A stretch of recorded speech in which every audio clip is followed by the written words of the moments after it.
नमस्कार दोस्तों,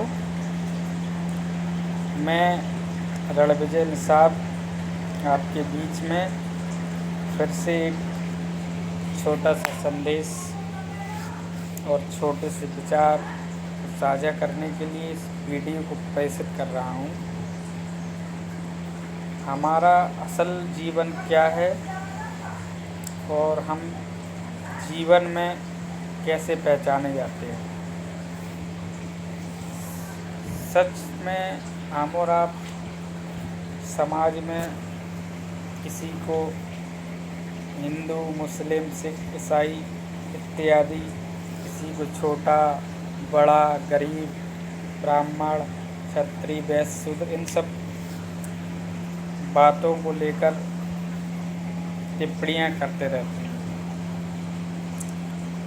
जबकि हमारा जीवन जो है वो संस्कारों का संक्रमण है। हमारे घर में या हमारे परिवार में जब कोई माँ, कोई भाभी, कोई बहन, कोई भी माता जो गर्भवती होती है, तो हम और आप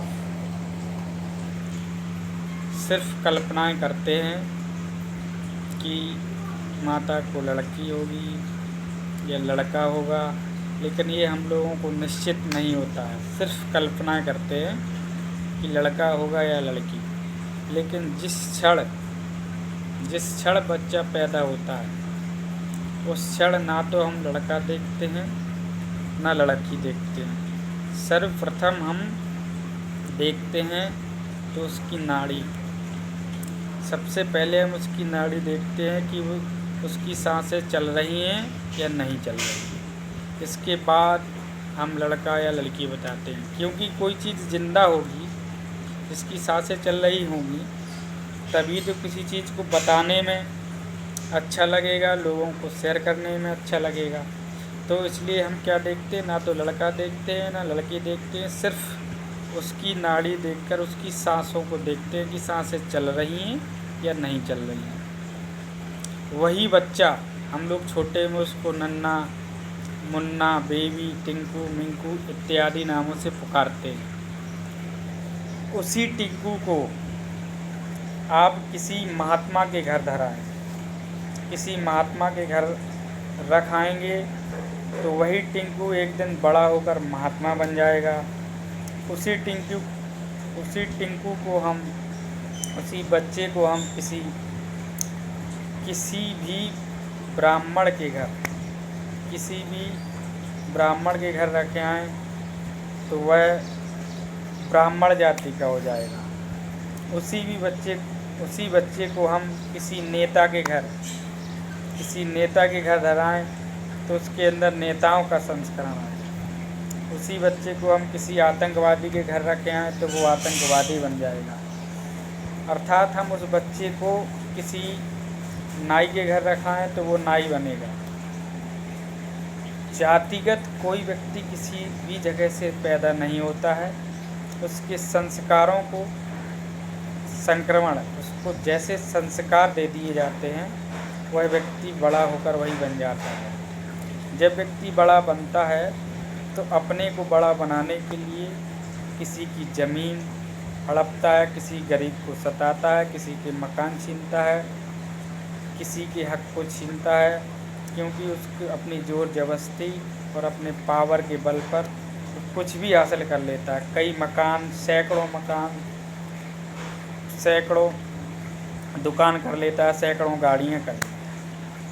अर्थात वो जीवन में अथाह संपत्ति इकट्ठा कर लेता है, परंतु वह मानव धर्म को भूलकर सिर्फ अपना भला करने के चक्कर में इस संसार में बहुत सारी दुखों को, बहुत सारे कष्टों को दूसरों के ऊपर आरोपित करता है, दूसरों को देता है।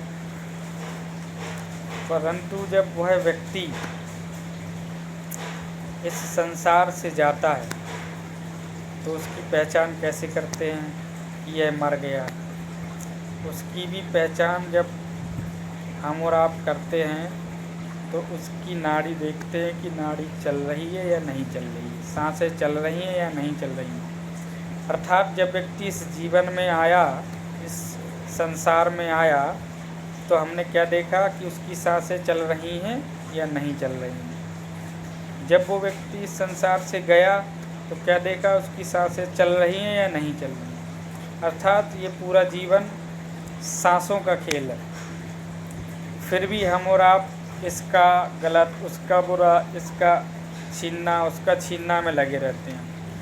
कब हमारे जीवन में भगवान कब हमारी सांसों को खींच लें, कब वापस ले लें और आपकी संपत्ति, आपका वैभव, आपकी कार, आपके घोड़े, आपके मकान, आपकी ज़मीन सब यहीं धरी की धरी रह जाए। इसलिए आपको ये सोचकर जीना चाहिए कि ये संसार में सिर्फ अगर खेल है तो वो सिर्फ सांसों का है। जिस दिन आपकी सांसें इस शरीर से निकल जाएंगी, आपका शरीर मृत हो जाएगा, आपकी सारी वस्तुएं मृत हो जाएंगी। तो हम और आप मानव रूपी धर्म को अपनाएं। जीवन में जातिगत भेदभाव ना करके, छोटे बड़े का भेदभाव ना रखकर, ये छोटा है वह बड़ा है, इन सब भेदभावों को त्याग कर समान और समरूपता से जीने का प्रयास करें। संसार में सही रूप, सही पायदान को हासिल करने के लिए आप अच्छे मार्गों के द्वारा उसको प्राप्त करें। गलत मार्गों पर चलकर आप किसी भी चीज़ को पाने का प्रयास ना करें, क्योंकि आपका जीवन का कोई ठिकाना नहीं है। किस समय किस पल आपके जीवन की चलने वाली सांसों को भगवान खींच लें। आपके जीवन में ना तो सत्ता का खेल है, ना आपके जीवन में पैसे का खेल है। अगर खेल है तो वो सांसों का है। इसलिए सांसों को महत्व देते हुए अपने आप को महान ना समझें, अपनी सांसों को महान समझें, अपने भगवान को महान समझें और वो काम करें जो समाज हित में हो, जो आपके हित में हो, आपके परिवार के हित में हो और हमेशा दूसरे के हित में हो। आपको ये हमेशा ख्याल रखना कि अगर आपका मकान बन रहा है तो आपको ये नहीं कि वो नहीं देख रहा और हम 1 फुट उसमें बढ़ा लें, 2 फुट बढ़ा लें। वो ज़रूर नहीं देख रहा है, लेकिन आपको देखने वाला आपका भगवान है। इसलिए हमेशा अपनी तवज्जो, अपना महत्व समझें, अपना कर्तव्य समझें और अपनी योग्यता का सही उपयोग करें, अपनी बुद्धि का सही उपयोग करें, अपनी शक्ति का सही उपयोग करें, जिससे दूसरे की क्षति ना हो।